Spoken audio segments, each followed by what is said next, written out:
Hey everybody, welcome to Q's house. Actually, we're Q is hosting us for this live episode of the Riff. It's live when we're recording it, not when you're watching it. So I guess I should probably say that it's not actually live for them, but It's live for all us. relative. yeah. Have we started filming yet? um, so I'm really excited to be joined by my friends AJ Thomas, Q Hamarani. We are getting back together for our annual or semi-annual Semi-annual? riff recording. That's right. So AJ, what are we riffing on today? Wheels. What is that? Careers? Careers? Did you Korea- stop like the Princess Bride, like marriage? Co-wheels. Co-wheels. Does that sound French? No, not No, French. not at all. Careers. Okay, well, we have them. You have them. Some of them maybe are linear.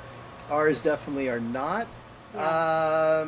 But let's just open this up. And again, if you're a first-time joiner for the Riff, these are kind of impromptu conversations. We just pick a topic and we riff. go. So there's no prep. If it sounds like this is a unrehearsed, free-form dialogue, Because it is. that's exactly right. So Q, kick us off, man. What do you think about careers? What do you think about, like, either in your own personal context or just generally? Yeah, for me, I think it's more recent as well, where I've left my job as of a month ago, and I'm in my self-exploration mode, which happens every 4 or 5 years, where I don't know what I'm doing in life, and then I reground myself back to what I should do. So, I think for me, careers is more recently taken the form of what is the intersection of careers with personal life goals, achievements, or whatever is going on in life, to actually blend like what is next in my career based on what I love doing, what I might get paid for, because that's a reality of life, and then where can I drive the most impact. Yeah. So it's always been non-linear for all of us, but more recently it's also been more along the lines of like regrounding on what does the career even mean, right? Like I think of careers as like chapters or seasons, right? Like you have, like my first decade, like a lot of us, was not in HR. The second decade was my quote unquote calling, which was HR. And now my third decade or third chapter, third season is like, what do I want to do? Like, how do I want to bring it all back together? So for me, careers is like, it's the intersection of like, it's in my, I know a lot of us have talked about it, and you guys have too, probably, a version of Ikigai, but for myself, and figuring out where does careers fit in that Venn diagram.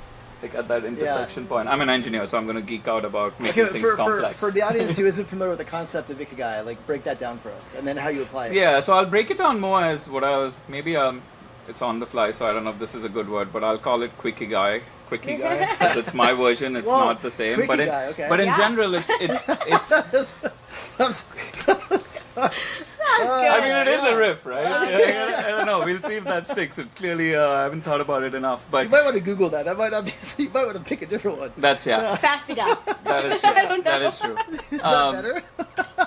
I don't know. So, anyways, a form of You have to cut Ikigai. that I'll reset. So, Ikigai is it's comes from a Japanese philosophy, and the way I leverage it is it's kind of like the intersection of what are you good at, like what are you actually good at, what do you love doing, what does the world need, so the impact side of it, and then who's gonna pay you for what you like, how can you make money? Right? So it's an intersection, and once you work through that, I have like a little spreadsheet that I work through, and I put weights on different things. It will then hopefully tell you the intersection of something that you love doing, that the world needs, or you can drive impact on, you will get paid for, and you're passionate about.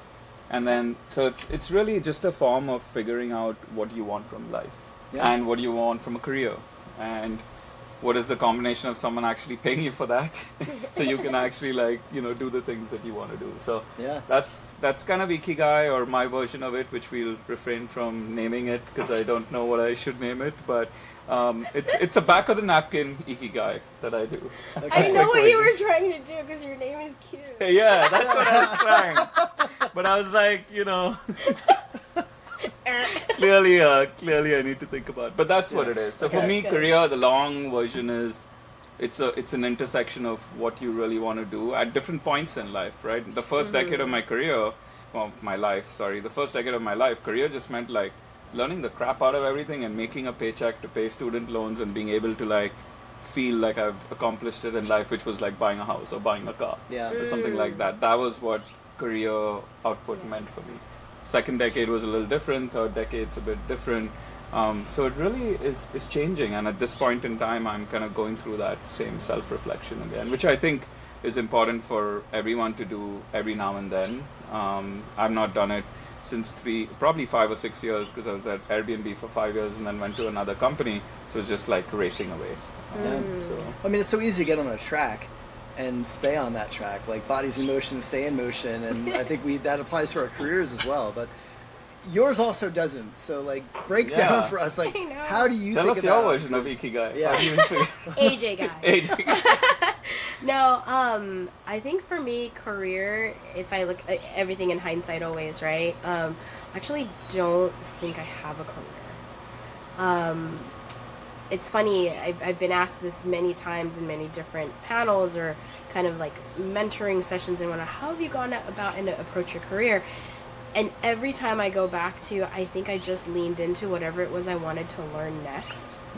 And that led me all bunch of weird different places, right? And it's not for everyone, because if you're looking to secure whatever that next big thing is, people might look at it and go, what do I do with this? Right? But if you look at myself, like I started out in sales at T-Mobile, and then I went into a more HR operations type of role, and then I went into like support, customer support, and then I went into like executive recruiting, and then I went into product, and then I went into an ops role, and then I started banking a little bit more around talent. Even in HR, I didn't stay put in one area of HR, right? So I was in recruiting, I was in learning and development, I was in employment brand, I went into HR ops and HR BP, HR gen stuff, and then really like accumulated all of the different pieces in different areas, and then I ended up at X, which I was there for the last 4.5 years, building some really amazing things. And again, now still just consistently learning. Even what I'm doing with A-Team and what we're trying to put together there. I know that I care about teams. I know that I care about how to build trust with teams. I know I care about products and how to build a really thriving ecosystem. And so I'm just kind of following the like what else can I learn in each of those areas, and it leads me to really fun projects. How did you figure out how to get paid for what you want to learn versus what someone may want? That's like, a very good question. You know, because that's like a lot of people want to learn stuff, myself included, in my career, and I just did the time to then get what I wanted to learn in the long term. But how did you figure that out? I didn't. I just asked. We're all about tangible take-home advice for all of you out there. So No, I don't. just ask. Just ask. I mean, it's 100% no unless you That's ask. fair, though. Yeah. And so I think, you deliver, here's the thing, like you deliver enough value in the conversation that people see what you bring to the table. And because I've had the opportunities to learn, right? And again, I say opportunities because there's times where I'm like, wow, I can't even believe I'm in these rooms having these conversations, making these decisions. An amazing amount of privilege, right? From that perspective, even as a woman of color, right? It's really interesting in a sense of just ask. Yeah. It's like, oh, okay, really interesting. Hey, can we meet again? Yeah, fantastic. So here's my rate, and here's what I'm thinking about. What is that? How does that sound for you? What does that look like? Or even it's just something like, let's find another way to meet or talk more. You could just say, I'm happy to send you what this looks like for me. Usually I'll go a little bit deeper and say, like, we'll do this for 6 months and let's do a trial. So I think there's many ways. I'm also still learning that too. And what actually was very surprising for me is that people will actually pay you for your expertise if they find that the initial time that they've spent with you has been very valuable. So you don't go in to like sell yourself. I think you go in and just, and all of us in this industry, we're just natural helpers, right? But also, I've been on a lot of planes, so you know what they say, you put your oxygen mask on first, right? Because if you're not able to kind of like sustain that, and again, part of it's just asking, how does this sound for you? This is typically what I do as an offering, and usually people are very receptive. Or they'll tell you no. but you always have a You have to 50-50 ask. shot. Yeah, yeah. It's kind of That's cool. true. Yeah. It is. What about you, Lars? You're being Yeah. kind of on your own journey, 10 building your years? own. Oh, 10 years? Is it that long? Yeah, 10 years have been doing the entrepreneurial thing. You should be teaching us. Yeah, I know. We're just starting to get on that. Hey, like you, I'm also learning, and I'm constantly learning. But I'm happy to teach too. I mean, like I think I left corporate 10 years ago. My last corporate job was leading NPR's digital transformation. Left there at the end of 2013, and I've been doing this for 10 years, and I'm still learning. To be honest with you, like I think that the best advice that I could give, and certainly how I've thought about my career, it's funny if you look at like the portfolio of things that I do now. Yeah. Somebody from the outside might look at that and be like, "Oh, that was like your master plan, was to build all those things." And I would say, absolutely not, because I only plan in 1 at most 2 year increments. I never go beyond 2 years. Because like you, I don't know what my interests are going to be. I don't know what the world is going to look like. I don't know what opportunities are going to be, and I don't want to like close myself off to those by being locked into this 5-year vision that I might outgrow in a year. Right. And so I think in terms of just advice on how to think about your careers, shorten that horizon that you tend to plan your career, and that will actually create some really interesting opportunities. The other thing that certainly from an entrepreneurial perspective, and I don't know if this is good advice, this may be bad advice, so I'm just saying this is like what I've done. It's advice, yeah, It's yeah. dad advice. Take it, No, I'm kidding. take it. Dad advice. Trademark. Take it or leave it. But I think for me, I've always been very comfortable trying new things with no fear of failure. And that means that I get to be a first mover in a lot of ways as an entrepreneur.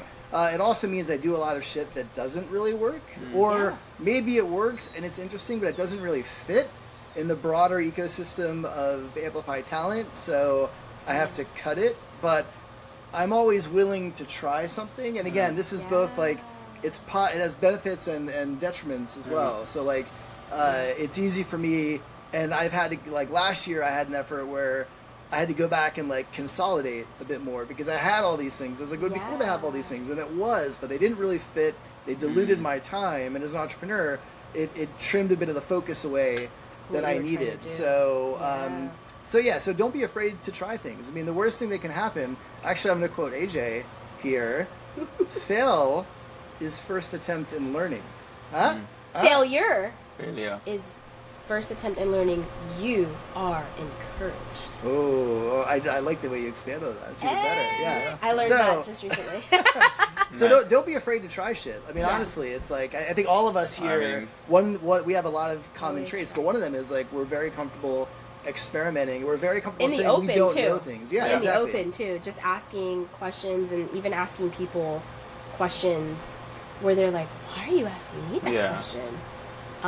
There's like so many people will, I'm sure, talk to all of us and be like, how did you figure all this shit out? And I was like, I had no idea what I was doing. Like for the first, even I still don't to some extent. And you just like try, you like see what works. I think the hardest part for me, and I'm still learning how to do this better every day, is like when to say no, or how do you, to your point, you brought up a great point, and you've been an entrepreneur for a decade, so you're far more, I think, mature in this regards. Like, how do you think of not diluting your time to the extent where you're doing so many things? How do they pull together?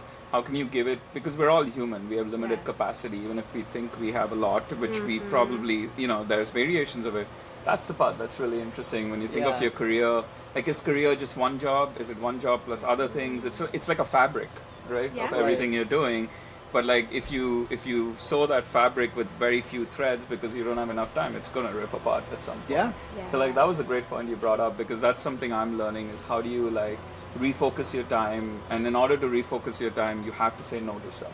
I mean, we've had this conversation about like the power of no, like especially as an entrepreneur. That's right. The time is the one thing that's finite. Like everything else you can get back. You can't get back time, and like the challenge I think again all of us have is that we want to be so helpful. Curious too. But also we want to be helpful. We want to lift the field, and it's so it's easy for people to be like, hey, can I get on the call to talk about this? And we're just like, I can't always do that. So it's like that is it's uncomfortable, but it's kind of essential, especially as you grow, right? Well, I'll toss something in there on my recent learnings.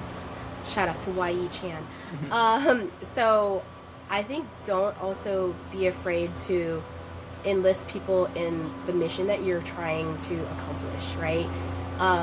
I, again, speak from a point of privilege in which I have a really wonderful team at home. I have a fantastic husband who supports my career, who supports like all the crazy places like I want to like explore and get curious about and learn or start a business here. I think it was 10 years ago, he said, I worry when you're on vacation, you end up starting like 3 companies or projects or whatever it is.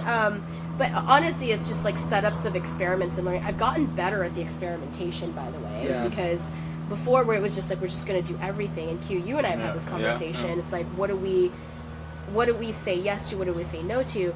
I think what I've learned, again, it's like more of a principle thing for me now is, one, surround yourself with a great team of people, whether it's your significant other, your friends, your family, people at work who support you, a really good book you want to like read and learn from, or also think about it in a way where every no paves the way for a bigger yes. And so as long as you're attuned to whatever it is that you like, the direction you have, first of all, you have to be directionally accurate. You don't have to be like specific all of the time. I think for me, my directional navigator is around teams, trust, and ecosystems, and how do you build products around that. That could end up taking me anywhere. But again, I have to now have the discernment to say, okay, I can say yes to all of these things, but then I might have to say no to this really big other thing. And so it's a tension you have to balance, I think. And sometimes you say yes to the wrong things or the right things, or sometimes you say no to the wrong things. And then you're like, oh, I wish I would have. I can always go back to whenever it begins is the right time. I mean, you also can't live in reverse. You can't like second guess those decisions. Let's maybe close it out with a piece of advice, right? We're on careers. I'd love to get everybody's perspective on like one piece of advice for viewers, so of something that is related to how they should think about their careers. I can go first. For me, it's just self-reflect on what you really want, and then go for it. I love that. In a world of why, how, and what, don't forget who you are. Ooh. I hate going last. We always do this. You always do. I always go last, and I'm just like. I don't mind going first because I can just say whatever. Work hard, kids. Work hard. No, I think. I mean, it won't be nearly as eloquent as either of you, but I would say. Don't be afraid to have a nonlinear career. Like if you, especially, I imagine many of you watching may be in the HR or people space. Like, don't be afraid to take a detour into the business, and then maybe back into HR. Maybe not, but maybe back in HR. I think that's one aspect when you look at a lot of the best-in-class CPOs, if that's what you aspire to be. A lot of them have done tours inside the business. That will make you a better practitioner. So don't hesitate to step out to actually step ahead. Good. That's going to be my quote. You did it! Hey! All right, everyone. Thanks for tuning in.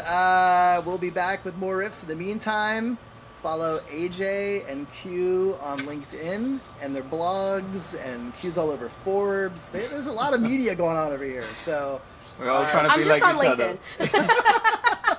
But your LinkedIn is gold. My LinkedIn's all right. Yeah, you're selling yourself short a little bit. It's pretty good. I am short. I'm 5'1". Okay. On that note, thanks for tuning in. We will see you on the next episode. Thanks,